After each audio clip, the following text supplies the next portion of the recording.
Dr. Gerald F. Dirk, seorang kepala gereja Metodis yang jadi mualaf.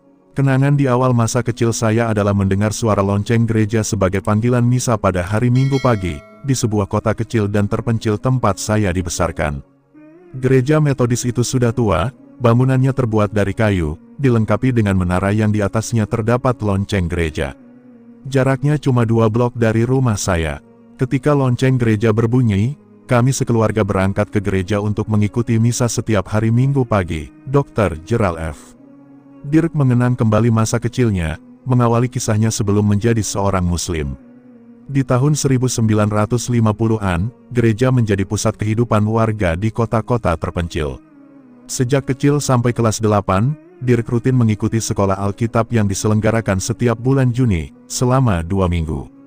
Ia juga tetap rajin datang ke gereja untuk mengikuti misa setiap minggu pagi, dilanjutkan dengan sekolah minggu.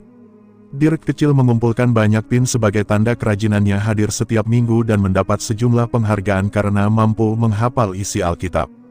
Ketika Dirk duduk di bangku SMP, gereja Metodis di kota tempatnya tinggal ditutup, sehingga ia dan keluarganya pindah ke gereja Metodis di kota lain yang terdekat. Gereja itu lebih besar sedikit dibandingkan gereja di kotanya. Pada masa itulah, Dirk mulai merasa terpanggil untuk menjadi pastor dan mulai memusatkan perhatiannya untuk mengabdi pada gereja. Dirk yang mulai berangkat remaja aktif dalam organisasi Methodist Youth Fellowship, yang mengantarnya menjadi salah satu pengurus konferensi dan ketua distrik. Saya juga menjadi penceramah, tetap dalam acara tahunan Youth Sunday, kata Dirk. Aktivitas khutbahnya mulai menarik perhatian masyarakat luas. Dirk memberikan khutbahnya di berbagai tempat, selain di gereja. Pada usia 17 tahun, ia sudah menjadi mahasiswa di Harvard College. Tekadnya menjadi pastor sudah bulat. Oleh sebab itu, ia juga mendaftarkan diri ke kursus perbandingan agama yang berlangsung selama 2 semester. Pengajar kursus itu adalah Wilfred Chanwell Smith, yang memiliki spesifikasi sebagai pakar Islam. Selama kursus, saya tidak terlalu perhatian pada Islam dibandingkan perhatian saya pada agama lain, seperti Hindu dan Buddha. Kedua agama yang saya sebut terakhir terlihat lebih mempengaruhi batin dan masih asing buat saya, tutur Dirk. Sebaliknya, Islam terlihat mirip dengan agama Kristen yang saya anut. Karenanya, saya tidak terlalu konsentrasi penuh pada Islam. Tapi, saya masih ingat tugas karya tulis tentang konsep wahyu dalam Al-Quran. Untuk memenuhi tuntutan dan standar kursus yang ketat, saya berhasil menemukan sebuah perpustakaan di mana terdapat sekitar 12 buku tentang Islam, yang semuanya ditulis oleh penulis non-Muslim. Saya juga menemukan 2 terjemahan berbeda dalam bahasa Inggris tentang arti Al-Quran, sambung Dirk. Di Harvard ia dijuluki Holy Scholar, karena Dirk menjadi salah satu calon mahasiswa teologi yang selalu diperhitungkan di akademinya. Ia lalu menjadi pastor muda di United Methodist Church, dan tak berapa lama kemudian mendapat lisensi sebagai pastor dari gereja tersebut. Dirk lulus dari Harvard College tahun 1971. Ia lalu mendaftarkan diri ke Harvard Divinity School dan mendapat gelar Master of Divinity pada tahun 1974, setelah sebelumnya ditabiskan masuk dalam jajaran kepastoran United Methodist Church. Selama menyelesaikan pendidikan seminarinya, Dirk juga menyelesaikan program pendidikan untuk menjadi rohaniwan di Rumah Sakit Peter Ben Brigham di Boston. Setelah itu, ia bertugas sebagai pastor di 2 gereja United Methodist di daerah terpencil di Kansas, selama beberapa tahun.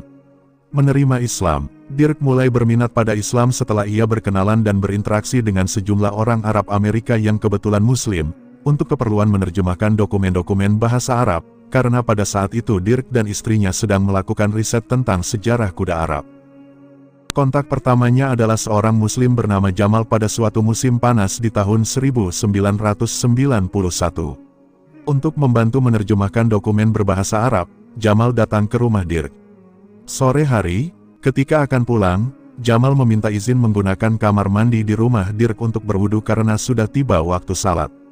Jamal lalu meminta lembaran koran yang digunakannya sebagai sajadah. Tanpa saya sadari, ketika itu Jamal sebenarnya sudah mempraktekkan dakwah. Ia tidak mengomentari fakta bahwa kami non-Muslim, dia tidak ceramah apapun tentang agamanya pada kami. Dia hanya memberi contoh pada kami, ujar Dirk. Hampir 1,5 tahun berinteraksi dengan Jamal. Jamal tidak pernah menceritakan apapun tentang Islam atau bertanya tentang agama Dirk. Sebaliknya, Dirk justru mulai belajar dari Jamal, bagaimana ia salat tepat waktu, bagaimana ia berperilaku dalam berbisnis maupun bersosialisasi, dan terutama cara Jamal berinteraksi dengan dua anaknya. Lewat Jamal, Dirk mulai berkenalan dengan keluarga Arab Muslim lainnya. Dirk memperhatikan bagaimana keluarga-keluarga Muslim itu menerapkan etika yang menurut Dirk lebih tinggi dibandingkan etika yang diterapkan oleh keluarga-keluarga Amerika. Setelah menyaksikan sendiri bagaimana kehidupan keluarga Muslim, tahun 1992, Dirk mulai menanyakan pada dirinya sendiri pertanyaan-pertanyaan yang serius, di manakah ia dan apa yang ia lakukan. Desember tahun 1992, Dirk mengakui bahwa ia tidak menemukan pertentangan antara keyakinan religiusnya dengan ajaran Islam. Dirk merasa siap untuk mengakui bahwa Tuhan itu esa dan mengakui Nabi Muhammad SAW. Ia menyingkirkan buku-buku tentang Islam yang ditulis penulis non-Muslim dan mulai membaca terjemahan Al-Quran. Tapi ia masih ragu-ragu untuk membuat keputusan. Bulan Maret tahun 1993, Dirk dan istrinya liburan ke Timur Tengah. Waktu itu bertepatan dengan bulan Ramadan. Ia dan istrinya memutuskan untuk mencoba ikut berpuasa. Dirk bahkan ikut salat dengan teman-teman Muslim yang baru ia kenal selama menikmati liburan itu. Akhirnya, sekembalinya dari Timur Tengah, Dirk dan istrinya memutuskan untuk mengucapkan 2 kalimat syahadat. Setelah menjadi Muslim, Dirk memperdalam pengetahuannya tentang Islam antara lain di Universitas Islam Imam Muhammad Ibn Saud di Arab Saudi pada tahun 1998. Tahun 1999, Dirk menunaikan ibadah umrah dan haji. Sekarang, Dirk yang dikenal dengan nama Islam, Abu Yahya, menjadi salah satu cendekiawan Muslim yang banyak menulis artikel dan buku tentang keagamaan. Ia juga menjadi memberikan kuliah tentang Islam di beberapa perguruan tinggi di AS, serta aktif dalam organisasi Muslim di AS seperti ISNA, ICNA dan MAS.